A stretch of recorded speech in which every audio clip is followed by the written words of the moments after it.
चलो, सबसे पहले मेरे को ये बताओ कि जब अपन पिछला क्लास पढ़े थे, ठीक है, तो उसमें क्या क्या चीज पढ़ा था अपन ने।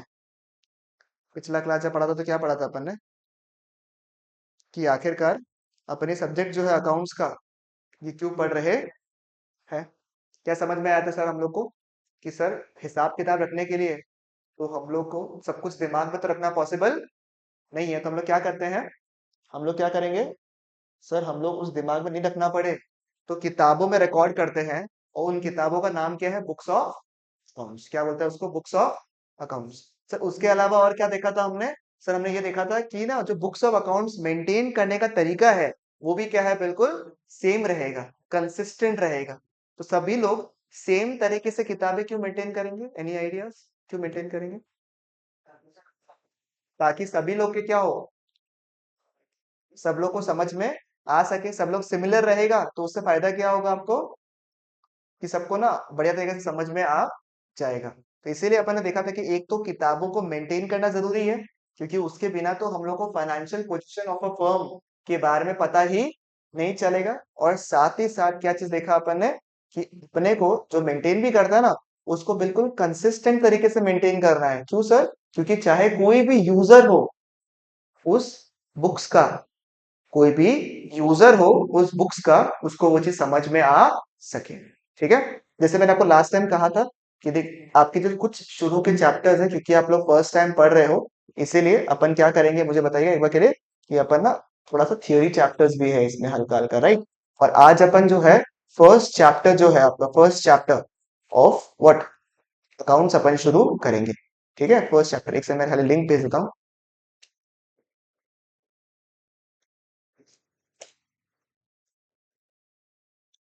ओके, नरेशन देखो, बिफोर वी स्टार्ट खाली एक छोटा सा चीज बताना है मेरे को। ठीक है, एक छोटी सी चीज आपको बताना है जो आप लोग सब लोग ध्यान रखोगे बिल्कुल यहाँ पे, ताकि आप लोग का जो ये जर्नी है जहां आप अकाउंट्स पढ़ोगे वो एकदम मस्त हो। ठीक है, आप लोग इन टोटल दो कॉपीज मेंटेन करोगे। कितने कॉपीज मेंटेन करोगे, दो कॉपी मेंटेन करोगे। एक में आप जितने कॉन्सेप्ट, अभी कुछ दिन तो खाली कॉन्सेप्ट से कॉन्सेप्ट चलेंगे आपके, तो अभी कॉन्सेप्ट बुक जो है उसमें आप सारे के सारे चीजें लिखोगे। ठीक है, कॉन्सेप्ट में क्या रहेगा, जितने भी चीजें आप पढ़ने वाले हो, कोई एग्जाम्पल्स वगैरह दिया हुआ है या मैं कोई कॉन्सेप्ट आपको सिखाने वाला हूँ, वो सब किस में आएंगे, कॉन्सेप्ट कॉपी में। उसके अलावा जो copy generally, concept copy generally एक कॉपी जितना होता है या 1.5 कॉपी जितना होगा आपका कॉन्सेप्ट कॉपी। ठीक है, जो आपके बहुत सारे होंगे वो क्या होंगे, प्रैक्टिस कॉपी। ये क्या रहेगा आपका, प्रैक्टिस कॉपी रहेगा। ठीक है, वो प्रैक्टिस कॉपी में क्या है, आप अपने लेवल पे जो भी सम्स प्रैक्टिस करोगे, मैं जो आपको होमवर्क दूंगा, क्लासरूम में भी मैंने आपको बोला इलास्ट्रेशन नंबर 3 प्रैक्टिस करते हैं, तो वो भी कहाँ प्रैक्टिस करोगे आप, इन द प्रैक्टिस कॉपी। तो आप जब रिवाइज करोगे पहले आप कॉन्सेप्ट कॉपी को देख लोगे, फिर प्रैक्टिस कॉपी में आपको पता रहना चाहिए कि कौन से आपको एग्जाम्पल्स प्रैक्टिस करना है, ताकि आप इसको आराम से कर सके। सर इसको अलग अलग क्यों करा रहे हो, ताकि बाइफरकेशन रहे कि इसको देख के मेरे को कॉन्सेप्ट लेना है, इनको देख के मैं प्रैक्टिस कर सकता हूँ। ठीक है, एक तीसरा कॉपी है। ठीक है, ये तो क्या क्लास की रिक्वायरमेंट है, ये मेरी रिक्वायरमेंट है। ठीक है, ये दो कॉपी आपको मेंटेन करना है। एक तीसरी कॉपी है, वन मोर कॉपी, ये थोड़ा सा पतला कॉपी चाहिए आपको, थोड़ा पतला कॉपी लेना। ठीक है, जहां पे आप जितना भी गलती है ना, या फिर कोई भी आपका सिली मिस्टेक हो गया, या फिर आपको ऐसा लगा कि यार ये पॉइंट ना अभी तो मेरे को क्लास में मस्त समझ में आ गया, बट जब इसको मैं 2 महीने बाद में देखूंगा ना तो मुझे बहुत दिक्कत होगी। ऐसा होता है ना पॉइंट्स कि एक बार में समझ में अभी तो आ गया, बट बाद में इस चीज का, इस लाइन का मतलब जानने में बहुत इंपॉर्टेंट है। उस टाइप का कुछ भी, ये आपका सेल्फ है। मतलब अगर आपने कोई पर्टिकुलर टॉपिक में गलती की, आपने 5% की जगह में 6% लिख दिया भूल से कहीं पे, तो जो भी आपकी गलती है वो आप इस कॉपी में रिकॉर्ड करोगे। ठीक है, जब आप रिवाइज करोगे बाद में जाके, इन कॉपीज को तो रिवाइज करोगे, पर आपका सबसे इंपॉर्टेंट कॉपी कौन सा होगा, ये गलती वाला कॉपी। बोलते हैं ना बहुत जन, मैं भैया आता तो हमको है सब कुछ, कॉन्सेप्ट भी मेरा मस्त सॉलिड है, ठीक है, सिली मिस्टेक हो जाता है, कैलकुलेशन मिस्टेक हो जाता है, होता है ना, है ना, फिर खराब लगता है कि ओहो 25 + 35 करना था, भूल से हम 25 + 45 कर दिया। ओहो 8% लिखा था, हम भूल से 5% ले लिया। ऐसी गलती ना हो, उन गलती को बेटर है कि इस कॉपी में आप लिख के रखो। ठीक है, अब ये पूछता है कि भैया गलती जो हम लिख के रखा है वो जरूरी थोड़ी ना है कि एग्जाम में भी वैसा ही क्वेश्चन आएगा, सेम क्वेश्चन तो आता नहीं है, सही बात है। बट आपको ध्यान में रहेगा कि किस फॉर्म ऑफ क्वेश्चन में आप किस टाइप का basic mistake, silly mistake, conceptual mistake, homework करते हुए कोई गलती किया आपने, ये एक बार में आपको क्वेश्चन समझ में नहीं आया, वो सब कुछ कहाँ मेंटेन करोगे आप, यहाँ पर। ठीक है, ये चीज जो मैं आपको बता रहा हूँ, it is not just that you just follow in class 11 and 12 to be very frank. ये मैं आपको आगे वाला जर्नी के हिसाब से बता रहा हूँ, till my CA final exams. ठीक है, till my CA final exams जो है, ये तीनों कॉपी में मेंटेन करता था। ठीक है, स्पेशली मेरा सबसे ज्यादा काम आता था ये वाला कॉपी। इसको गलती कॉपी बोलना भी गलती है, गलती कॉपी बोलना भी गलती है, क्या बात है। ठीक है, क्योंकि इसमें बहुत कुछ चीज था। एग्जाम्पल जैसे क्या होता था, एक क्वेश्चन आता था, 16 मार्क का क्वेश्चन आता था या फिर 12 मार्क का क्वेश्चन है, उसके जितने भी की पॉइंटर्स थे ना, अब सारा तो क्वेश्चन को रिवाइज करना पॉसिबल नहीं है, सारा पॉसिबल है क्या? सोचो 100 क्वेश्चन सबको रिवाइज करके जाएगा क्या? पॉसिबल नहीं है। तो सब कुछ ना कुछ तो की पॉइंटर्स हर क्वेश्चन में रहता है। और आप एक चीज जान लो, अगर आप स्मार्टली पढ़ोगे और साथ में मेहनत लगाओगे, आप बोलोगे हम सिर्फ स्मार्ट रहेगा और मेहनत नहीं लगेगा, चलेगा नहीं। आप स्मार्ट हो प्लस मेहनत आपने किया ना, तो आप जोरदार रिजल्ट निकाल सकते हो। मैं आपको एग्जांपल देता हूँ मस्त वाला, ठीक है। आप लोग कई सारे चैप्टर्स अभी आगे पढ़ोगे, नो डाउट कि आपने कोई भी चैप्टर का नाम अभी सीखा नहीं, but with time you learn. Example, आप बीआरएस सीखोगे, ठीक है, आप डेप्रिसिएशन सीखोगे, ऐसे कई सारे चैप्टर्स आप सीखोगे, राइट। जब आप उनका आर्किटेक्चर को समझोगे, जब क्लास 12 में पहुंच जाओगे, तो लर्न अबाउट पार्टनरशिप। ठीक है, आप क्या सीखोगे? About partnership. तो आप देखोगे कि अगर आप स्मार्ट हो ना, एक क्वेश्चन अगर 6 मार्क का सवाल है, उसमें 4 मार्क का सवाल एग्जैक्टली सेम ही आता है। मतलब वही सेम एडजस्टमेंट्स बार बार आपको देता है 4 मार्क के हिसाब से। केवल अलग कितने मार्क का होता है? 2 मार्क का। तो आप मुझे बताओ, हर एक क्वेश्चन में वही सेम चीज को करना से बेटर क्या है, मुझे बताइए। हर एक क्वेश्चन का वो 2 मार्क को निकाल लो, इसको एक दो बार कर लो, ताकि दिमाग में रहे कि भैया ये तो हर बार ही करना है मेरे को। और जो नया चीज है उसको मैं अलग से लिख के रख लिया अपने कॉपी में कि in question number this, interesting point ये था कि एसएसएस में हुआ था। अपने हिंदी, इंग्लिश, मराठी जो आता था, इंग्लिश मिला मिला के जो लिखना आता है, ये आपका ब्रह्मास्त्र कॉपी होगा। इसको देख के अगर किसी को 100 लेके आने का मन है, तो वो इसके लिए। ठीक है, राइट। और सर ये 100 का टारगेट आप क्यों दे रहे हो? राइट फ्रॉम 11th आपका टारगेट 100 लाने का होना चाहिए। क्यों? पूछो, इतना धीरे पूछो, ये सब क्यों? अरे भाई क्यों पूछो दम से, क्यों लाना जरूरी है? बिकॉज सीबीएसई में 90% लाने वाला बहुत जन। ठीक है, and by the 12th you reach. ठीक है, जब आप 12th में पहुंच जाओगे और जब आप सब कुछ सिस्टम देखोगे, आपको समझ में आ जाएगा कि भैया 90 लाना कोई रॉकेट साइंस नहीं है, अगर आप अभी सीरियस हो तो। ठीक है, कोई रॉकेट साइंस नहीं है। सारे मटेरियल, सारे टेस्ट पेपर्स, सब कुछ तो आपको मिल ही जाएगा इन जनरल। ठीक है, सब कुछ तो आपको हाथों में परसों परसों परोसा में मिलेगा, मस्त वाला। एग्जाम्पल सोचो, आपको इस टाइप के शीट्स मिलेंगे, मैं आपको दिखाऊं, मैं आपको हल्का सा 12th का दिखा देता हूं पहले। शीट्स ये दिख रहे हैं शीट्स आपको? ये दिख रहा है आपको शीट? इस टाइप के आपको सारे शीट्स मिलेंगे हर एक टॉपिक के। तो ये कौन सा नंबर शीट है, देखो जरा के लिए, क्या लिखा हुआ है? Set number F. जैसे कई सारे A B C D E F के सारे अलग अलग सेट्स है, सेट मिल जाएंगे। उसके प्रोवाइडर से इसने क्वेश्चन बोला डीके गोयल का, उसको भी अपन सॉल्व करेंगे। टेस्ट होगा हर चैप्टर के बाद में आपका। तो चांस है ही नहीं कि आपका 90 के नीचे में लेकर आए, प्रोवाइडेड कि आप अलग ही नर्वस हो जाए, कुछ दिक्कत आ जाए। ठीक है, आपका हाथ वाथ कांपने लग जाए, आपका पीपी ऊपर नीचे हो जाए, तो अलग मुद्दा होगी।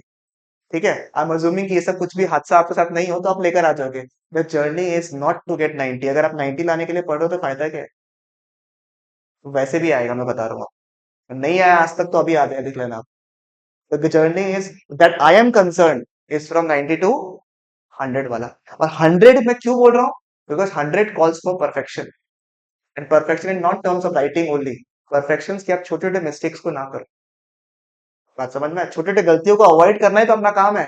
ये छोटी गलतियां नहीं होनी चाहिए। ओहो, अरे रे, ये कैसे पढ़ लिया, अरे रे, क्वेश्चन में गलत रीडिंग कर लिया, ओहो हो, इक्वल लिखा हुआ था, ओहो मैंने तो ऐसे पढ़ लिया। ये जो ओहो हो वाला पार्ट है ना, इस ओहो हो वाला को रिड्यूस करके खत्म करना है अपने को। That is why you am from day one कि मेरे को लाना तो 100 ही है। ये तो पढ़ा क्या? ये तो क्लासेस क्यों लगा रहे हो? सही बात है या नहीं? क्लासेस लगा रहे हो तो ये सोच के लगाना चाहिए कि 100 लगे आना है आपको, सीधा बात। गलती होने का स्कोप ही देने का दरकार नहीं है। ठीक है, if you don't believe you can sit down any of the class 12 या क्लासेस में। उनका टेस्ट हुआ था अभी अभी, कल कल टेस्ट हुआ था। उनको पूछना उनका पास परसेंटेज कितना था, जो मैंने उनको दिया था। ठीक है, इट वॉज अ 35 मार्क्स का टेस्ट, पास मार्क वॉज 30। ठीक है, तो उतना तो होना ही पड़ेगा। बात समझ में आया नहीं आया? तो वो आपके अंदर जोश आना चाहिए उतना कि लेके तो मेरे को उतना ही लेकर आना। ठीक है, तो आपके लिए थर्ड कॉपी जो है ये क्या है, बहुत रेलेवेंट है, क्योंकि 90 से लेके 100 तक का जर्नी ये डिसाइड करेगा कितना मेहनत आपने की है। और ये स्किल एक बार आपने सीख लिया ना, आगे जाके कोई भी कोर्स आप पकड़ लो, ये वाला चीज आप अभी नहीं भूलेगा कि ये चीज तो बड़ा काम का चीज है भैया, जो दिया है ना ये बढ़िया काम है, इसमें मेहनत सबसे ज्यादा है। इस कॉपी को मेंटेन करने में आपको डिसिप्लिन चाहिए, मेहनत चाहिए, क्योंकि इसमें आलस आता है। कर ही लिया, कोई समझदार है तो वो कॉपी साथ में कैरी करेगा, और जैसे उसको लगे कि मेरा गलती हुआ, सर्कल किया, वहां लिख दिया कि इस क्वेश्चन में, और आपको याद रहता, स्टोरीज याद रहता नहीं रहता आपको। लास्ट मूवी कौन सा देखा था? ब्रह्मास्त्र देखा था, थोड़ा खराब लगा हमको। अच्छा नहीं, अरे ठीक है, नहीं बहुत अच्छा पिक्चर, हॉल में जाके देख के आया था, तो बवाल पिक्चर है, कोई बात नहीं है। ठीक है, तो ब्रह्मास्त्र देखने के बाद तुमको स्टोरी याद है या नहीं है? स्टोरी याद है तो शिवा शिवा शिवा तो याद हो गई। ठीक है, तो वो स्टोरी कैसे याद है देखो, बिकॉज स्टोरी ना स्टोरी, तो जब आप कॉपी में भी लिखोगे ना कि इस क्वेश्चन नंबर में ये वाला हुआ था, ए ने इसको दिया था, इसको इसको दिया था, इसकी वजह से मेरा गलती हो गया था यहाँ पे, तो वो आपको याद रहेगा। ठीक है, तो ये 3 कॉपी मेंटेन हो जाएगा आपका साथ, हो जाएगा, डील। ठीक है, अब सबसे पहला वाला चीज अपन क्या करेंगे, अबाउट फर्स्ट चीज जो हम लोग पढ़ेंगे वो क्या है आपका, मीनिंग ऑफ अकाउंटिंग। बट पहले थोड़ा फैक्ट चेक कर लो, चलो। मैंने आपको 2 शब्द सिखाया था लास्ट क्लास में, एक था एसेट्स लाइबिलिटी सिखाया था, चलो वो तो मैं आपको बताऊंगा आगे जाके, एक था बुक कीपिंग और एक था अकाउंटेंसी। एक था बुक कीपिंग, दूसरा था अकाउंटेंसी। कोई मुझे बता पाएगा कि बुक कीपिंग क्या था और अकाउंटेंसी क्या था? जो भाई साहब जी ऑनलाइन कर रहे हैं, नमन जी, आप भी चैट में लिख सकते हो अगर आपने लास्ट क्लास अटेंड किया तो। बताइए, कि मुझे बताइए, एक था बुक कीपिंग, एक था अकाउंटेंसी, बताइए क्या था?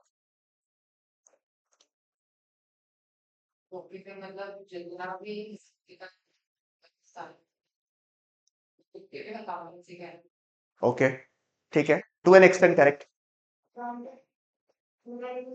वेरी गुड, ठीक है।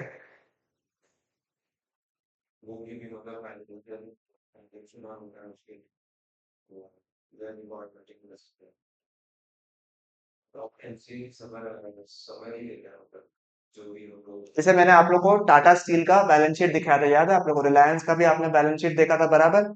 अब उसको आपने क्या प्रिपेयर किया उसको? क्या आपने प्रिपेयर किया उसको? नहीं। आप उसको देख के एनालाइज कर रहे थे कि आगे जाके क्या मैं रिलायंस इंडस्ट्रीज में, टाटा में क्या मैं इन्वेस्ट कर सकता हूं? कर रहे थे या नहीं कर रहे थे? तो ये जो प्रोसेस है, it is a part of accountancy. मतलब सर, बुक कीपिंग में आप ट्रांजैक्शंस को रिकॉर्ड वगैरह करते हो, वहां पे उसका स्टोरी क्या हो जाता है, खत्म हो जाता है। But when it comes to accountancy, it is not just mere recording. खाली रिकॉर्डिंग करने के लिए क्या है, कीपिंग, बट उसको एनालाइज करना, डिसीजंस लेना कि आगे क्या करना है इसके थ्रू, उसको अपन क्या बोलते हैं, अकाउंटेंस। बात समझ में है? इसलिए जब आप ब्रेक करते हो सीए को तो क्या लिखते हैं, चार्टर्ड, पीछे क्या लिखा हुआ रहता है, accountants, because our role is not just to prepare the books of accounts, in fact हमारा रोल भी नहीं है बुक्स ऑफ अकाउंट्स प्रिपेयर करने का, हमारा काम क्या है, उनको एनालाइज करने का, उनको इंटरप्रेट करने का, बताने का कि आपने यहाँ गड़बड़ किया, ये सही किया या नहीं किया, आपका फाइनेंशियल पोजीशन कैसा। समझ में आया आपको? ठीक है, चलेगा। पक्की बात, सबसे पहले अपन अकाउंटिंग का मीनिंग पढ़ेंगे, क्या पढ़ेंगे अपन, मीनिंग। ठीक है, तो डराता चलो, क्या लिखा हुआ देखो तो, accounting is an art of recording, classifying, summarizing in a significant manner in terms of money, transactions, and events, which are in fact, a part of the financial nature and interpreting the results thereof. भैया अगर पहला definition ऐसा है, तो ये सोच रहा है कि भैया सही एडमिशन लिया है या नहीं लिया हुआ है। ये तो डेफिनेशन थोड़ा ज्यादा ही बड़ा हो गया है या नहीं? ठीक है, इजी करे इसको, सिंपल करे इसको। सर अकाउंटेंसी के लिए एक शॉर्ट नेम सिखाएगा अब आपको, ये नाम आपको कभी नहीं भूलना। ठीक है, वो क्या है, अकाउंटेंसी इज, IMRCSAC, फ्लो है, क्या है, IMRCSAC, फ्लो फ्लो फ्लो में बता, IMRCSAC। ठीक है, क्या है, IMRCSAC। ठीक है भैया, पहले ऊपर का पैराग्राफ देख के मेरा हालत खराब हो गया, ऊपर से अभी आप ये क्या याद करा रहे हो अभी रिदम रिदम में। ठीक है, क्या बोला मैंने आपको, क्या याद नहीं करना है, कोई भी हालत पे तुमको ये याद नहीं करना, क्या याद नहीं करना आपको, IMRCSAC, बिल्कुल याद नहीं करना तुमको, समझ में आया ना, क्या याद नहीं करना तुमको, IMRCSAC। एकदम किसी को याद नहीं हुआ ना? याद हो गया क्या तुमको? बोला ना याद नहीं करना, क्या तुमको याद नहीं करना है? वेरी गुड, तुमको याद नहीं हुआ ना, वेरी गुड। ठीक है सर, ये IMRCSAC क्या है, सुनो, आई stands for identification of financial transactions and events. Accountancy की शुरुआत कैसी होती है? अकाउंटेंसी की शुरुआत कैसी होती है कि सबसे पहले मेरे को यह जानना पड़ेगा कि कोई फाइनेंशियल ट्रांजैक्शन हुआ या नहीं। कोई फाइनेंशियल ट्रांजैक्शन हुआ या नहीं। भैया सुनो एग्जांपल, ठीक है? मैं दो केस बताता हूँ आपको, ठीक है? ये भाई साहब जी का बिजनेस है, ठीक है? ये दो ट्रांजैक्शन कैरी आउट किया। एक था कि इसने सैलरी पेमेंट किया अपने स्टाफ। क्या पेमेंट किया? सैलरी पे किया अपने स्टाफ को, ठीक है? स्टाफ को सैलरी पे करके आया घर पे। अगले दिन सुबह सुबह देखा घर की रिचार्ज खत्म हो गई है। अच्छा, इलेक्ट्रिसिटी रिचार्ज होता है ना, इलेक्ट्रिसिटी का रिचार्ज खत्म हो गया। तो ये बोला कौन सी बड़ी बात है, मैं रिचार्ज कर देता हूँ इलेक्ट्रिसिटी का। एपीडीसीएल का साइट पे जाके इसने रिचार्ज कर दिया। आप मेरे को बताओ, दो ट्रांजेक्शन मैंने बताया आपको, ठीक है? और पहला स्टेप मैंने क्या बोला आपको, IMRC SSC का सबसे पहला स्टेप क्या था? आइडेंटिफिकेशन। आइडेंटिफाई करना पड़ेगा कि कौन से ट्रांजैक्शंस जो है वो फाइनेंशियल नेचर के है या नहीं। आप मुझे बताइए, मैंने दो ट्रांजैक्शन दे दिए आपको। एक मैंने क्या बताया, ये अपने स्टाफ को सैलरी पे किया। नंबर टू मैंने क्या बोला आपको, घर का इलेक्ट्रिसिटी पे किया, ये रिचार्ज कर दिया। आप मुझे बताओ कौन सा फाइनेंशियल ट्रांजैक्शन है? दोनों है, कोई एक है, दोनों ही नहीं है, जो मर्जी करो। चार ऑप्शन, आपके हिसाब से कौन सा है? इलेक्ट्रिसिटी, इलेक्ट्रिसिटी, दोनों। स्टार को सैलरी दिया, क्यों? इलेक्ट्रिसिटी क्यों नहीं?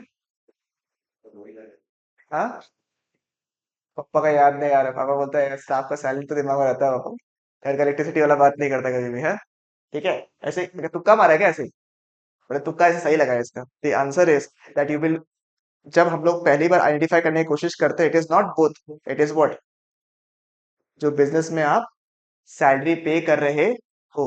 मतलब बट ये बोल, हेमंत बोल रहा है भैया आप तो बोला था फाइनेंशियल नेचर ट्रांजेक्शन, दोनों में तो फाइनेंशियल नेचर, दोनों में मेरा पैसा गया है। तो आपने एक को बोला है दूसरा नहीं आ रहा, ये क्या बात हुआ? आंसर इज, जब भी हम अकाउंटिंग करते हैं, जब भी हम अकाउंटिंग करते हैं, it is always in the nature of business transaction. In the nature of what? Business transaction. यानी कि वो ट्रांजैक्शंस को आइडेंटिफाई करना है अकाउंट्स में डालने के लिए जो कौन से नेचर का है? बिजनेस नेचर का है। घर की इलेक्ट्रिसिटी पेमेंट करना क्या बिजनेस का ट्रांजैक्शन है? The answer is what? नहीं। घर पे मम्मी बोलती है आटा खत्म हो गया, महीने में एक बार आटा लेकर आते 2 किलो, उसमें खर्चा हुआ या नहीं हुआ? क्या आप उसको किताबों में लिखोगे? The answer is what? नहीं। बात समझ में है? बट अगर तुमने क्या खरीदा पता है, एक बड़ा सा टेबल खरीदा। क्या खरीदा? बड़ा सा टेबल खरीदा अपने बिजनेस के जो ऑफिस है ना उसमें लगाने के लिए, तो वो खर्चा आएगा या नहीं आएगा?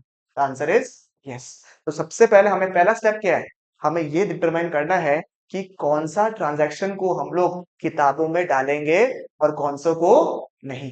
कौन सा ट्रांजैक्शन डालेंगे अपन? जो बिजनेस नेचर का होता है। इसलिए सबसे पहला स्टेप क्या था आपका? Identification of financial transaction and event. सबसे पहले क्या करना है अपने को? आइडेंटिफाई करना है कि ये ट्रांजैक्शन जो है ये योग्य है या नहीं है आगे बढ़ने के लिए। बात समझ में आया आपको? और जब कैसे आइडेंटिफाई करोगे कि वो बिजनेस में लग रहा है क्या? अगर दी आंसर इज कि हाँ बिजनेस में लग रहा है, तो क्या बोलोगे? आगे बढ़ो। और अगर आप बोलोगे नहीं नहीं बिजनेस में नहीं लग रहा है, तो आगे नहीं बढ़ सकते। इसीलिए एकदम एक चीज बहुत इंपॉर्टेंट बात बता रहा हूँ, गांठ बांध कर रखना। हम जब भी अकाउंटिंग करेंगे, हम जब भी आगे जाके किताबें बनाएंगे, हम जब भी हिसाब किताब करेंगे, हम लोग हमेशा डैश का करेंगे, खुद का या बिजनेस का? हमेशा किसका करेंगे? बिजनेस का। हमेशा हमें जो किताबें बनानी है वो किसके हिसाब से बनानी है? बिजनेस के हिसाब से। सर मतलब देखो, मेरा खुद का पर्सनल खर्चा होता है और इंस्टीट्यूट का फिनिक्स एजुकेशन का भी खुद का खर्चा होता है। मैं जब बुक्स ऑफ अकाउंट्स बनाऊंगा, जब मैं अकाउंटेंसी करूंगा, मैं किसके बुक्स बनाऊंगा? फिनिक्स का। ठीक है, यहाँ पे तो एकदम मैंने टेबल वगैरह लगाया, यहाँ पे साफ सफाई करवाया, इलेक्ट्रिसिटी का खर्चा, ये सारे मैं रिकॉर्ड करूंगा, करूंगा। बट जो मेरा घर का है खर्चा, उसको मैं रिकॉर्ड नहीं करूंगा। When it comes to accountancy, ऐसा नहीं कि आप रिकॉर्ड कर नहीं सकते, आप करो, पर उसको हम लोग अपने किताबों में मेंटेन करते नहीं।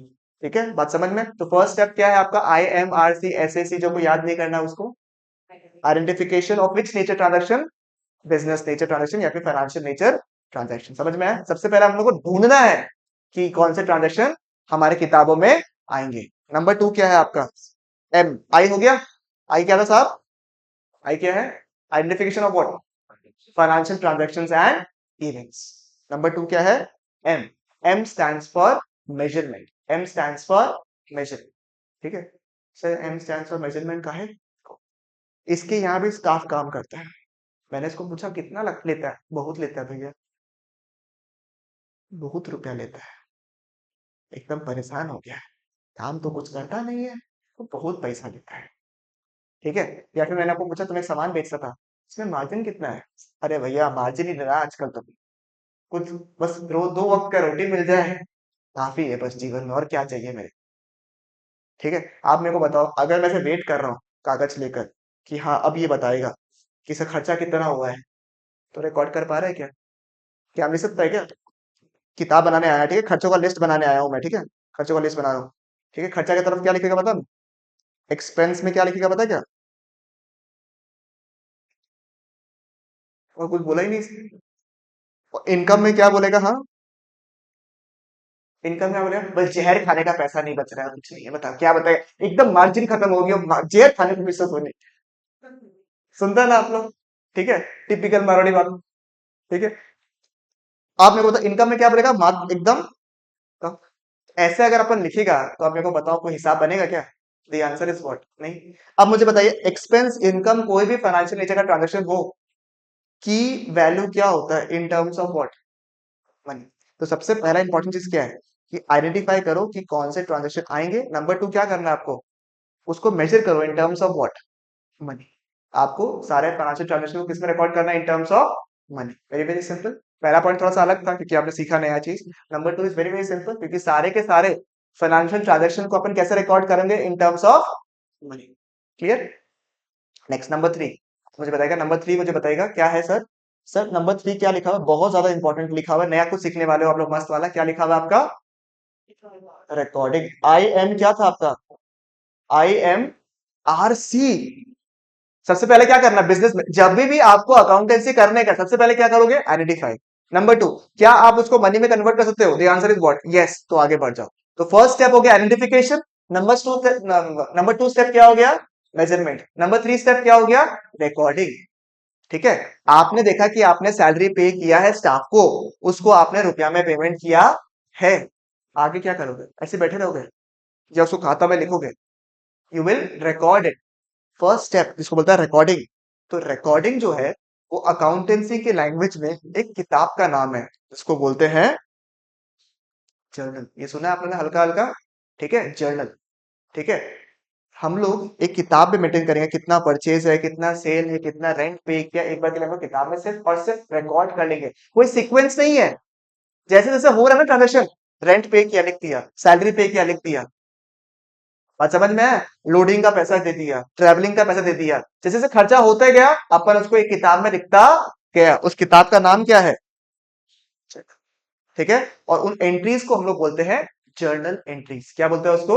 Journal entries. बात समझ में आया? जैसे इसने बोला कि मैंने स्टाफ को सैलरी पेमेंट किया, मैंने स्टाफ को सैलरी पेमेंट किया।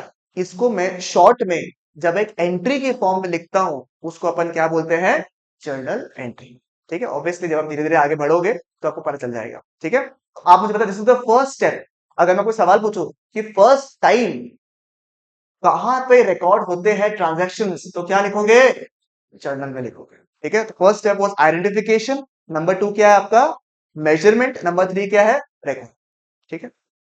अगर मैंने सभी की सभी चीजों को एक सीधा लाइन में लिख दिया, सभी को ऐसे लिख दिया मैंने, रेंट भी लिख दिया यहाँ पे, सॉरी, ठीक है, मैंने रेंट भी लिख दिया यहाँ पे, इलेक्ट्रिसिटी भी लिख दिया यहाँ पे, ठीक है, पोस्टेज, ठीक है, मतलब कि आपका जो पार्सल वार्सल किया उसका खर्चा भी लिख दिया आपने, टेलीफोन का चार्ज जितना था वो भी लिख दिया आपने, सारा कुछ एक साथ लिख दिया आपने, एक साथ सारे खर्चों को लिख दिया आपने।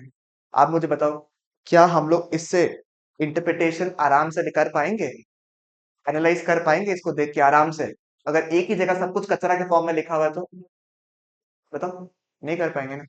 ठीक है। ऊपर से जैसे अभी मैंने एक एक स्टाफ का बात किया, क्या कोई शॉप में जनरली खाली एक ही स्टाफ रहता है क्या? 10 स्टाफ भी हो सकता है, 5 स्टाफ भी हो सकता है, पांचों जन अलग अलग टाइम में सैलरी ले सकता है।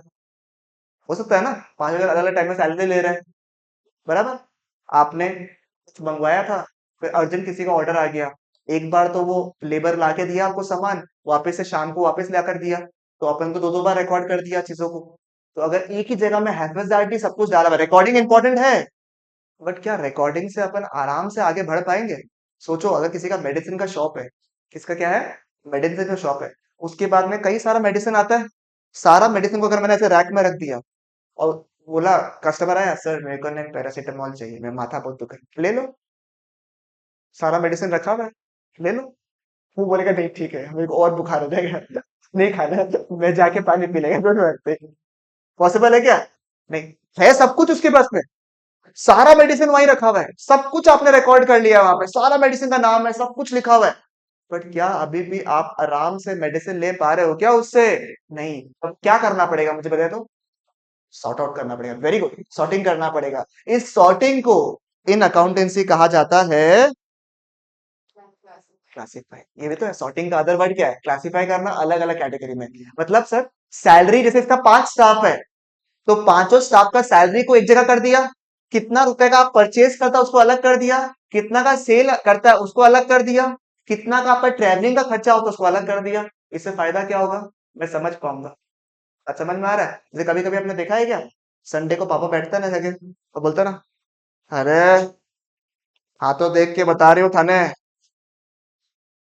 चीनी बहुत ज्यादा लग रही हो घर पे अपनों, बहुत रुपया लग रहे हो चीनों में, चीनी में, तेल को के बन रहे है, इतनो तेल को रुपया लग गयो, इतना तेल का रुपया लग गया, इतना चीनी का रुपया लग गया, ऐसे करता ना कभी कभी। तो पापा क्या कर, क्योंकि उसको उनको पूरा हिसाब लिखा हुआ था कि अपने पूरे महीने में चीनी कितना रुपए का आया, तेल कितना का, अलग अलग किया या नहीं किया। अगर वो एक ही लाइन में लिखा हुआ रहता, तो क्या पापा समझ पाता? क्या पापा को समझ में आता कितना रुपए का तेल लग रहा है, कितना लग रहा है? तो अपन एक छोटा सा घर पे करते आ रहे हैं या नहीं आ रहा है? अपन जितने भी अलग अलग टाइप के खर्चे होते हैं, उसको अलग अलग बनाते हैं या नहीं बनाते? कि अपने पूरा साल में रेंट इतना पे किया, अपना ग्रोसरी का इतना खर्चा हुआ, अपना फिटिंग विटिंग जो तो आता है ना, रिपेयर वगैरह, उसमें इतना खर्चा हुआ, होता ही नहीं होता? मुझे बताइए, सही बात है या नहीं है? की बात चलेगा? तो अपन क्या करते हैं, नंबर 4 स्टेप क्या है आपका, क्लासिफाई। तो IMRC काम हो गया। क्या बोला मैंने? IMRC, इसके बीच में देखो क्या कुछ बनाया हुआ है क्या आपको, देखो तो एक डैश बनाया हुआ है। ये 4 स्टेप मिलके बनता है बुक कीपिंग। क्या बनता है? Book keeping. क्योंकि हम लोग इसमें माथा लगा रहे हैं क्या? नहीं, ये तो बेसिक चीज है। पहले सबसे पहले आइडेंटिफाई करेंगे, फिर मेजर करेंगे, फिर रिकॉर्डिंग करेंगे, फिर classification happens in a book. जैसे अपन जर्नल सीखा ना अभी, जर्नल क्लासिफिकेशन का नाम है, ठीक है, लेजर। डी जो है साइलेंट है, क्या है? लेजर। लेजर नहीं है, लेजर, ठीक है, LEDGER है स्पेलिंग तो, इसको प्रोनाउंस कैसे करते हैं? As ledger. कैसे करते हैं? लेजर, ठीक है। पहला किताब, फर्स्ट किताब किसका बनता, कौन सा बनता है अकाउंट्स में? जर्नल। उसके बाद क्या बनता है? लेजर, ठीक है। आपने जो एकदम छोटों में कभी कभी ऐसे देखा होगा ना, खाते ऐसे बने हुए थे, टी शेप के अकाउंट बने हुए रहते हैं, ये सारे के सारे लेजर्स है। क्या है आपके? लेजर्स। बात समझ में आ रहा है आपको? ठीक है, चलेगा बिल्कुल यहाँ तक, पक्की बात? 100%? Is it fine? मुझे बताइएगा, कोई दिक्कत कोई तकलीफ यहाँ पे? ठीक है, तो first step is what? Journal. बहुत भारी चीज सीख रहे हो आप लोग, मैं बता रहा हूँ, आज नीट जल रहा है आपका, ठीक है, एकदम सीट जल रहा है आपका यहाँ पे। पहला चीज क्या सिखाया मैंने आपको? जर्नल। नंबर 2 क्या बोला मैंने आपको? नेचर। ठीक है, चलेगा। नंबर 3, नेक्स्ट जो स्टेप है वो क्या है? सर आपने अलग अलग खर्चों को लिख तो दिया, और अलग अलग खर्चों, जो भी इनकम इनकम है, उन सबका अलग अलग खाता बना लिया, ठीक है। बट अगर मैं वैल्यूज को ऐसे ही छोड़ के रख दूं, आप मेरे को बताओ, ठीक है, मैं इलॉन मस्क हूं, अगर मान लो, कभी तो अमीर बना दो मेरे को, ठीक है, मैं क्या हूं? Elon Musk. इलॉन मस्क के सामने ये चला गया, ये बोलता भैया अभी मैं नया नया अकाउंट सीखा हूं, मैं अभी सब कुछ आपको बना देता हूँ, इजी है, पहले रिकॉर्डिंग करना फिर क्लासिफाई करना, ये लॉजिक खाता। सोचो इलॉन मस्क के सामने मैंने कागज पकड़ा दिया, तो इलॉन मस्क तो व्हाट इज दिस, उसने बोला sir everything is here, first I wrote all the entries, now all the खाता इज हियर। खाता सीखा बेचारा, सीखा नहीं लेजर बोलना प्रॉपर्ली, ठीक है। सी नाउ प्रॉपर्ली, अब मुझे बताओ, अलग अलग बड़ा बड़ा खाता बना के रखा है मैंने, इलेक्ट्रिसिटी का अलग से खाता बनाया है, ठीक है, सैलरी का इतना अलग से खाता बनाया है मैंने, बड़ा बड़ा खाता बना बना के देखे सबका। एलन मस्क साहब के पास इतना टाइम है क्या कि वो हर एक खाता को इंडिविजुअली देखेगा? अच्छा, कचरा वाला बहुत रुपया ले रहा है, अच्छा उसने मई महीना में एक्स्ट्रा रुपया लिया है क्या? इलॉन मस्क को उतना मतलब है क्या? इलॉन मस्क क्या बोलेगा? Sir I don't have so much of time, आप मेरे को डायरेक्टली बताइए कि पूरे साल में अपना सेल कितना हुआ है, परचेज कितना हुआ है, खर्चा कितना हुआ है, इनकम कहाँ कहाँ से हुआ है, और बाकी सारे खर्चों को अलग अलग ग्रॉस लेवल पे बताओ भैया, हमको टोटल फिगर बताओ। हमको एक एक फिगर नहीं चाहिए कि मई में इतना हुआ, अप्रैल में इतना हुआ, जून में इतना हुआ, जुलाई में इतना हुआ, इतना मेरे पास टाइम नहीं है। आप मेरे को पूरे साल का रिपोर्ट एक बार में दो भैया, कि मेरा प्रॉफिट में हुआ है या नुकसान हुआ है, पूरे साल में मेरा खर्चा कितना हुआ है और मेरा इनकम कितना हुआ है। बात समझ में आ रहा है? इसको कहते हैं हम लोग, क्या कहते हैं? समराइजिंग। क्या कहते हैं? समराइजिंग, समराइज करना। ठीक है, पहले आइडेंटिफाई किया, फिर मेजर किया, फिर रिकॉर्डिंग किया, फिर क्लासिफाई किया, फिर समराइज किया। समझ रहे? IMRC कितना काम का है। ठीक है, समराइज कैसे करोगे आप लोग? समराइज करने के लिए देखो, अभी ये जो आप लोग नाम देख रहे हो ना, तीनों नाम दिख रहे हैं आपको, ये आपका लास्ट चैप्टर 11th है। हाउ अनफेयर ना, फर्स्ट चैप्टर में लास्ट चैप्टर पढ़ा था, ज्यादा ही मस्तीखोर लोग हैं लोग। ये तीनों पार्ट आप लोग लास्ट चैप्टर में पढ़ोगे। ट्रायल बैलेंस, पर आपने सुना हो कभी ना कभी जीवन में, trial balance, profit and loss account and balance sheet. वैसे it's very difficult for you all to understand this part, but कोशिश करें समझने का, ट्राई करें। नहीं में समझ में आया तो कोई बार्गेन है ही नहीं, अभी तक आपने कुछ सीखा ही नहीं है।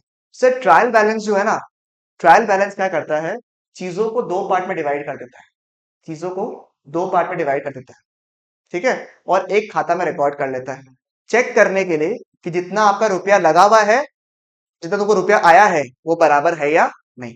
अभी क्योंकि मैं आपको एकदम एलिमेंट्री लेवल पे समझा रहा हूं, तो कुछ चीजें मैं आपको इंटेंशनली गलत भी बता रहा हूँ, क्योंकि मैं आपको नहीं समझा सकता अभी कि all the debits and all the credits should be equal, क्योंकि you have not understood the meaning of debit and credit अभी तक।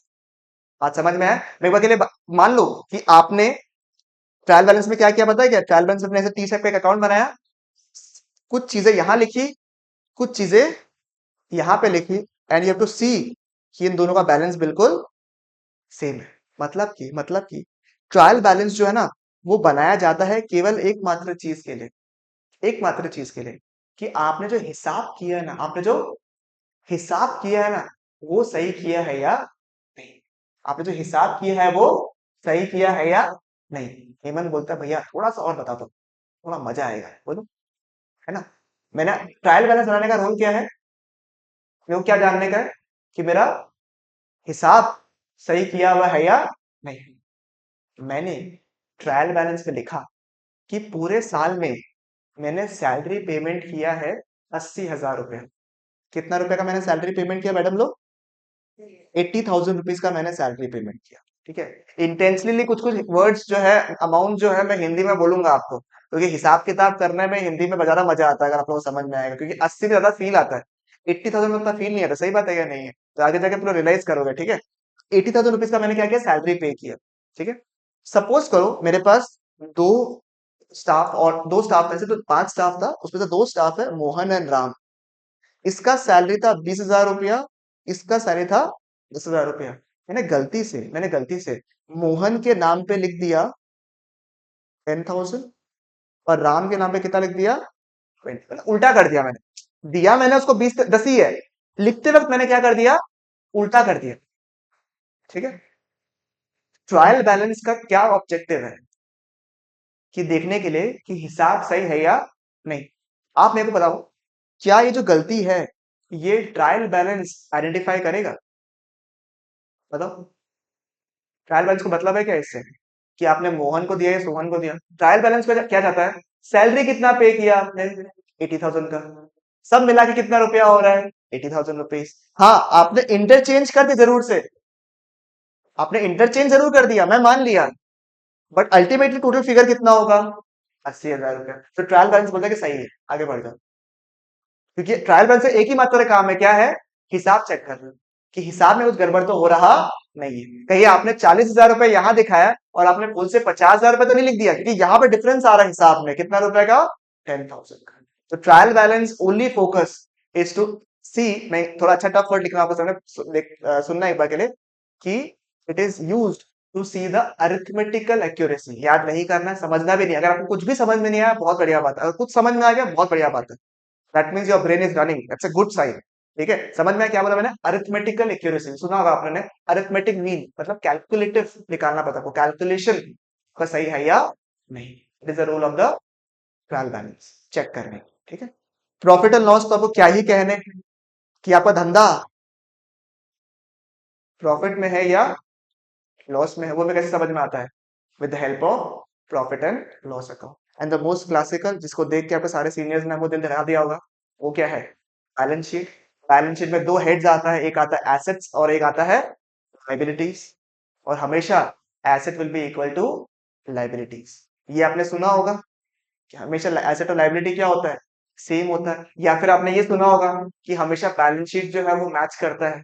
ये क्यों करता है, कैसे करता है, क्यों हमेशा एसेट और लाइबिलिटी सेम रहेगा, ये हम जानेंगे आगे आने वाले एपिसोड्स में। तो स्टे ट्यून्ड। ठीक है, बात समझ में आया है आपको? चलेगा, ये मैं आज नहीं बताऊंगा आपको, क्योंकि it will become too much on your head, already बहुत ज्यादा डाल दिया आपने, और बोलोगे भैया अब तो और नहीं। But what I am talking right now is a over, it is a process of learning, जो को समझते रहना। ठीक है, पहला स्टेप क्या था साहब? आइडेंटिफिकेशन। कौन से नेचर ऑफ ट्रांजेक्शन रिकॉर्ड करते हैं हम लोग? फाइनेंशियल। कौन से? बिजनेस नेचर के ट्रांजेक्शन। नंबर टू क्या है साहब? इन टर्म्स ऑफ क्या होता है? मनी, यानी रुपीज में। Third step recording. रिकॉर्डिंग का किताब का नाम क्या था?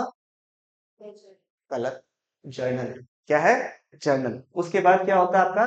क्लासिफिकेशन। क्लासिफिकेशन का नाम क्या है? स्पेलिंग। ठीक है, समझ में? और फिर क्या किया आपने? समराइज। समराइज का तीन नाम क्या है भाई? एक क्या बनता है अपना? Trial balance. दूसरा क्या बनता है? Profit and loss account. और तीसरा क्या बनता है आपका? समझ में आ गया आपको? चलेगा। ठीक है, एंड बस लास्ट दो स्टेप, एक क्या है आपका? Analysis and interpretation. सर ये एनालिसिस एंड इंटरप्रिटेशन क्या है? सर आपको एनालाइज करना भी जरूरी है ना, खाली किताबें बना के छोड़ दे क्या, और कुछ नहीं करे, ऐसे कागज के अंदर रख के छोड़ दे? ये उसको अल्टीमेटली बना क्यों रहे हो आप? ताकि आप उसमें एनालाइज कर सको, इंटरप्रिटेशन कर सको, कि भैया हमको बिजनेस में इन्वेस्ट करना है या नहीं करना है, बिजनेस का परफॉर्मेंस कैसा है। ऐसे सुन रहे एमबीए चाय वाला, एमबीए चाय वाला, एमबीए चाय वाला सुन रहे, सच में उसका किताबें दिखाओ भैया। जैसे अभी आप लोग सुन रहे होंगे ना कि एमबीए चाय वाला का जैसे इन्वेस्टमेंट बहुत हाई रहता है, उतना रिटर्न नहीं मिला, कई सारा प्रोटेस्ट वगैरह चल रहा है अभी, बराबर। ठीक है, every business transaction, every business news, every financial news should attract you now. ठीक है, क्यों हो रहा है? वो बोल रहा है 20-25 लाख रुपए का इन्वेस्टमेंट मांग रहा है मेरे से, उतना रिटर्न नहीं है।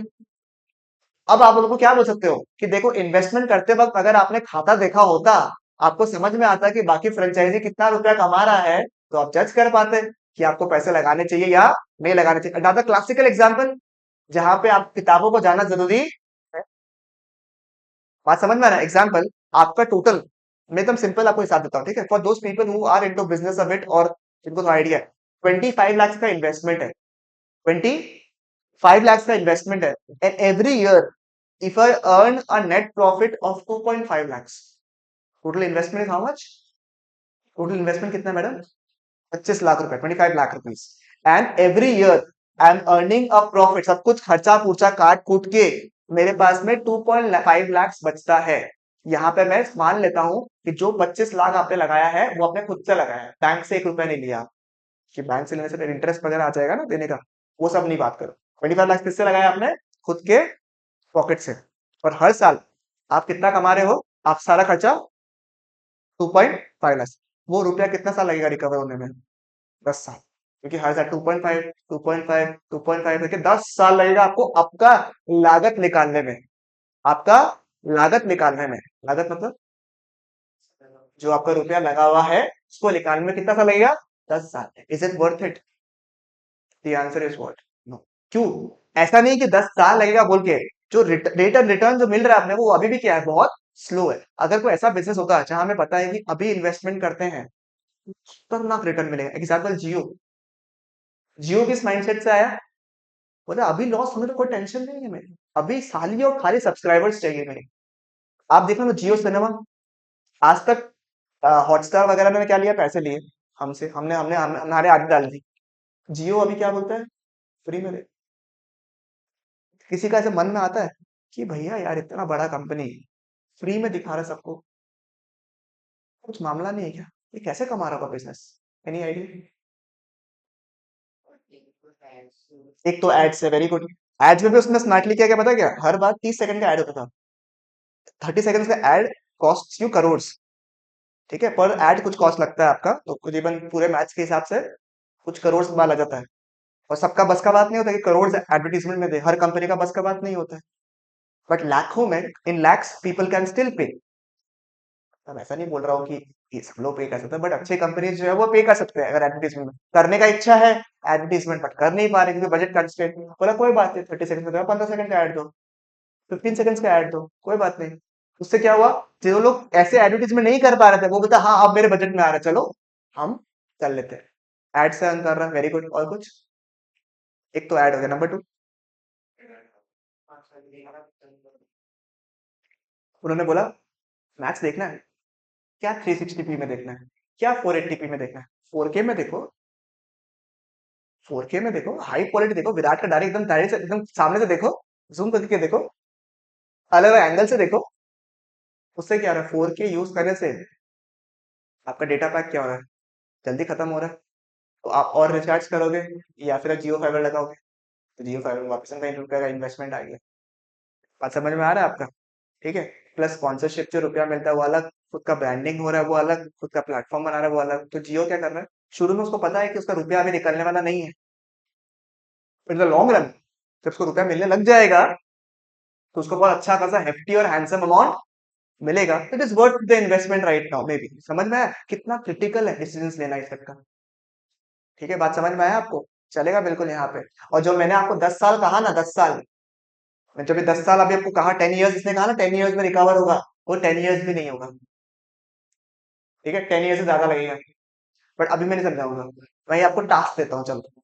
ठीक है, मैं आपको टास्क दिया, मैंने आपकी इसमें इसने कितना ईयर्स कहा था, 10 ईयर्स। एक बहुत इंपॉर्टेंट कॉन्सेप्ट है, अगर किसी का मैथ्स वगैरह आएगा, अप्लाइड मैथ्स वगैरह, वो सीखेगा हल्का हल्का।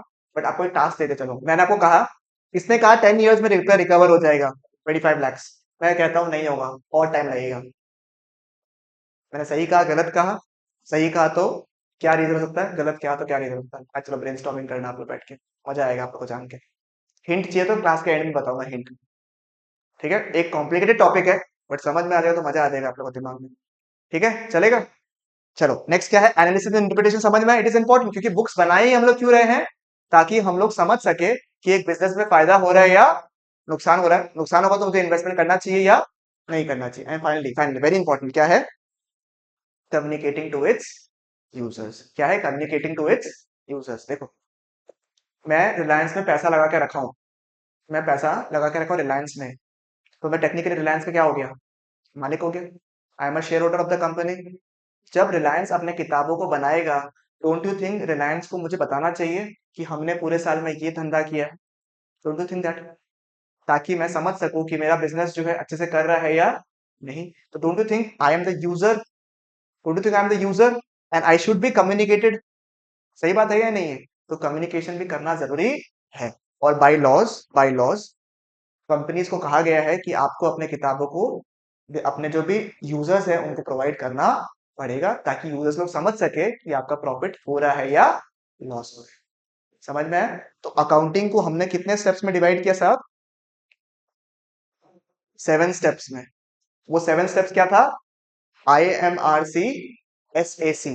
IMRC और SAC, I stands for identification, M stands for measurement, recording किसमें, जर्नल में, फिर क्लासिफिकेशन किसमें होता है, लेजर में। ये 4 स्टेप हो गया बुक कीपिंग का। उसके बाद नेक्स्ट समराइज करना into 3 books, trial balance, profit and loss account और बैलेंस शीट। उसके बाद एनालिसिस करना, ताकि हम लोग समझ सके, एनालिसिस एंड इंटरप्रिटेशन, कि हमें बिजनेस करना है या नहीं करना उनके साथ में। फाइनली कम्युनिकेट करना, बताना सबको कि देखो, ऐलान करना, भाई को बायर बनो, हमने अपने धंधे में इतना प्रॉफिट किया है, चलो खुश हो जाओ, जश्न बनाओ।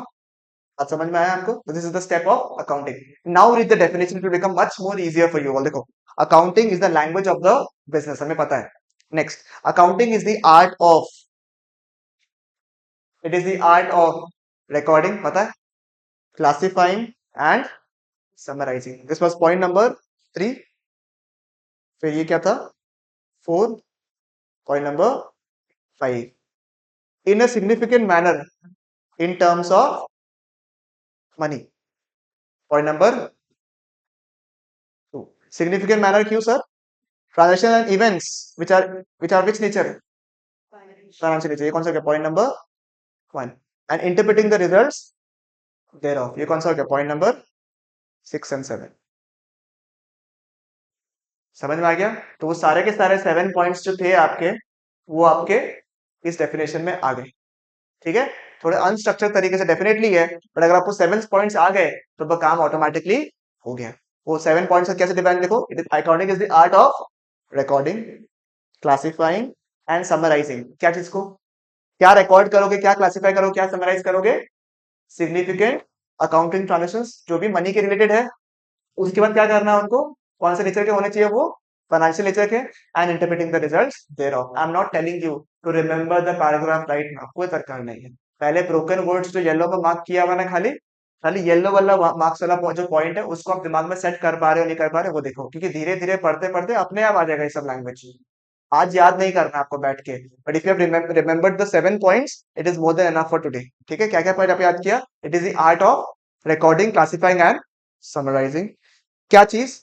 in a significant manner in terms of money, transactions and events which are nature of the financial transaction and interpreting the results thereof। खत्म। अब इजी लग रहा है डेफिनेशन देख के, क्योंकि उसमें 7 पॉइंट्स कवर हो चुका है। चलेगा? ठीक है, राइटिंग वाला काम कर ले हल्का सा आज, एंड वी डन। ठीक है, तो एक्सप्लेनेशन वाला पार्ट खत्म। अभी थोड़ा सा राइटिंग वाला पार्ट खत्म कर लेते हैं आपका।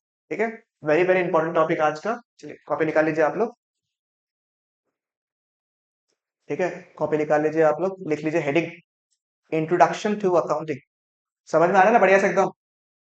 कहीं दिक्कत दिक्कत तो नहीं हो रहा है ना?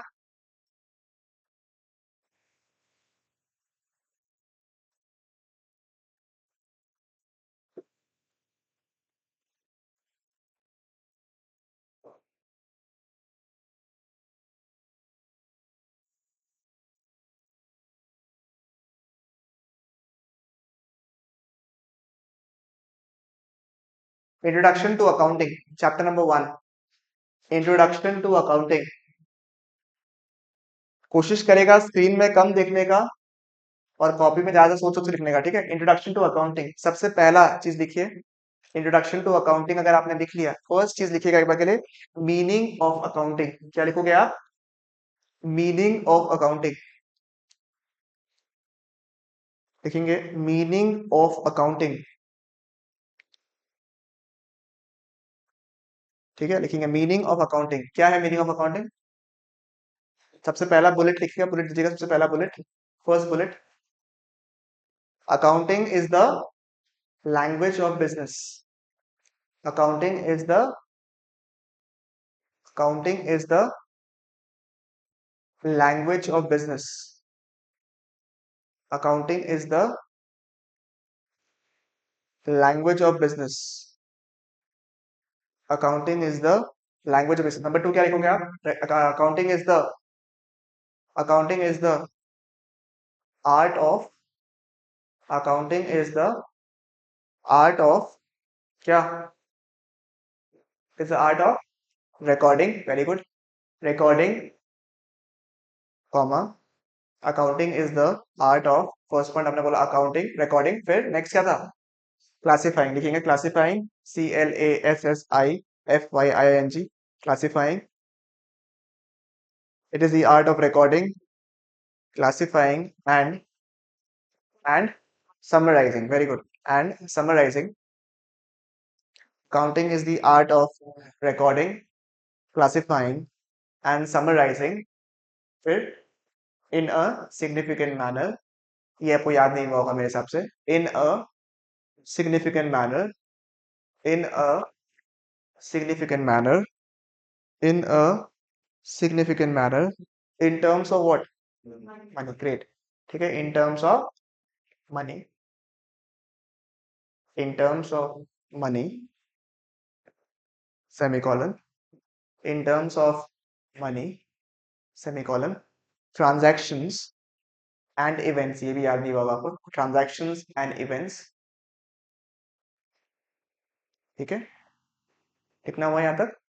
Transactions and events which are in part या which are of financial nature, which are which are of financial nature, which are of financial nature, which are of financial nature and उसके बाद क्या करता हूँ लास्ट में? Interpreting the results thereof. Very good. And interpreting the results, interpreting the results thereof, and interpreting the results thereof.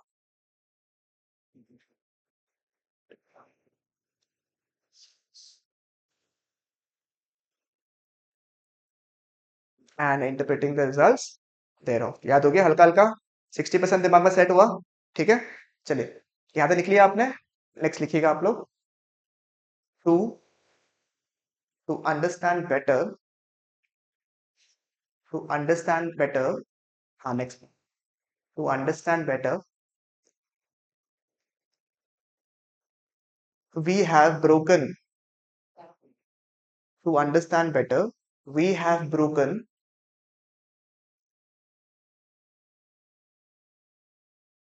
we have broken the entire accounting process. We have broken the entire accounting process. We have broken the entire accounting process into 7 steps. Into 7 steps. We have broken the entire accounting process into 7 steps. Namely क्या है वो? IMRC dash SAC. IMRC SAC IMRC SAC, ठीक है, IMRC SAC, ठीक है, IMRC SAC, ठीक है। Number 1 क्या है आपका? आइडेंटिफिकेशन। अब तो इसके बाद आपको लिखना identification of financial transactions and events. पहला पॉइंट है, आई stands for first step, step number 1, identification of financial transactions and events. Identification of financial transactions and events. Identification of financial transactions and events. ठीक है, इसमें आप लोग अपने level पे क्या लिखोगे? कौन से नेचर ऑफ ट्रांजैक्शंस आते हैं? बिजनेस ट्रांजैक्शंस, ठीक है, लिख लीजिए, नीचे में लिखिएगा बिजनेस ट्रांजैक्शंस, नीचे लिखिएगा business नेचर्ड transactions, business nature transactions को क्या करोगे? टिक कर दो। बिजनेस नेचर ट्रांजैक्शन को क्या करोगे? टिक। और पर्सनल ट्रांजैक्शन को क्या करोगे? क्रॉस। ठीक है, पर्सनल ट्रांजैक्शन को क्या करोगे? क्रॉस। अगर आपको ये समझ में बाई चांस नहीं आ रहा है तो एग्जाम्पल डाल सकते हो ये वाला, ठीक है। घर का इलेक्ट्रिसिटी पेमेंट किया, नहीं आएगा। बिजनेस में स्टाफ सैलरी पेमेंट किया तो आ जाएगा। अगर आपको लगता है बाद में आप भूल जाओगे तो आप इन एग्जाम्पल्स को डाल सकते हो। अगर आपको लगता है आपको याद रहेगा तो कोई दरकार नहीं, ठीक है, रहेगा, याद रहेगा। पूरा अकाउंटिंग की इसी के ऊपर है, रहेगा रहेगा, ठीक है, चलेगा। तो यानी कि हम लोग अकाउंटिंग हमेशा किसके पॉइंट ऑफ व्यू से करते हैं? बिजनेस के पॉइंट ऑफ व्यू से, ठीक है, हो गया साहब। पॉइंट नंबर 2 लिखेंगे, क्या है? Measurement in terms of money. खत्म। Measurement in terms of money, easy. Measurement in terms of money. Naman साहब लिख रहे हैं, लिख रहे हैं, मुझे बताइए, आप लिख रहे हो ना?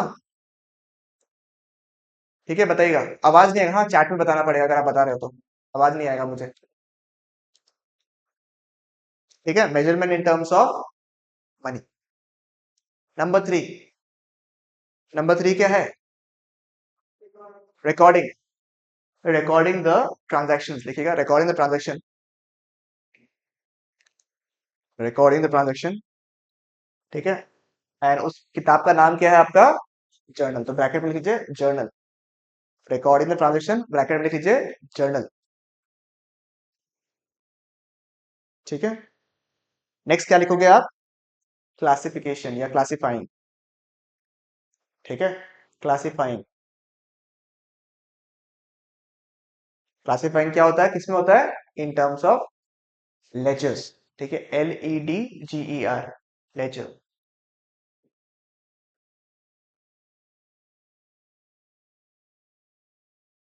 ठीक है, हो जाएगा।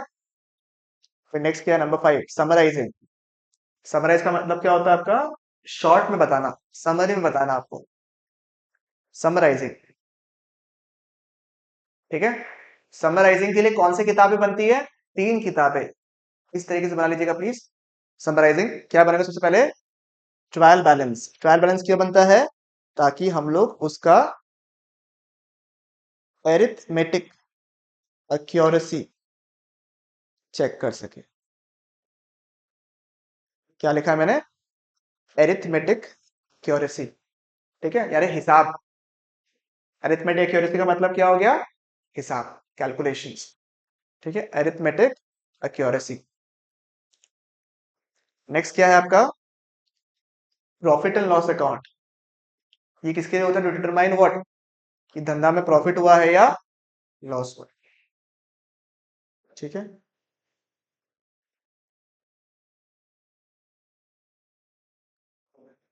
ठीक है, और थर्ड किताब क्या है आपका, बैलेंस शीट। ठीक है, तो इसमें लिख लीजिएगा नीचे में, ताकि नेट वर्थ समझ सके आप।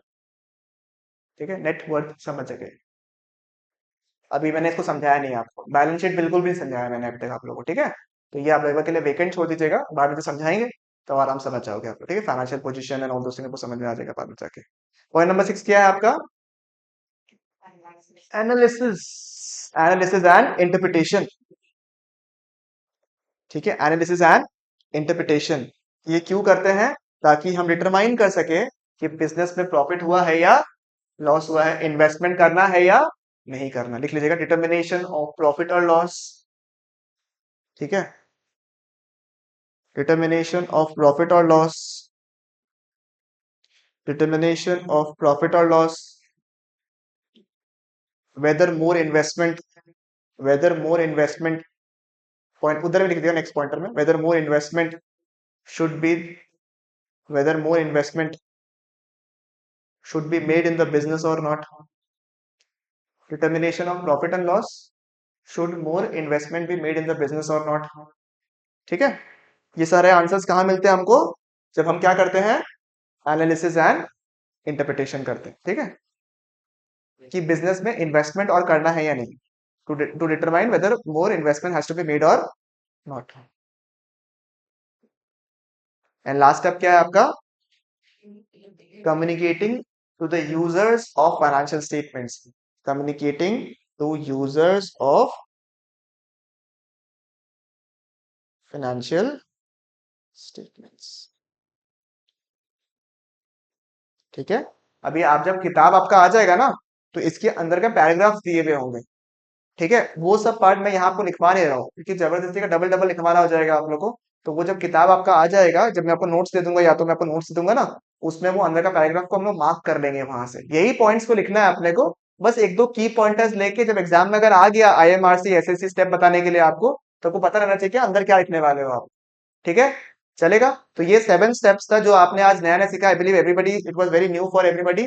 ठीक है, IMRC SAC, I stands for identification, M stands for measurement, R stands for recording, किसमें होता है, जर्नल में, classification in terms of ledger, summarising the form of इधर trial balance, profit and loss account या फिर बैलेंस शीट, फिर analysis and interpretation, and finally communication to the users. This was the entire accounting process. ठीक है, चलेगा, आज के लिए इतना ही रखते हैं।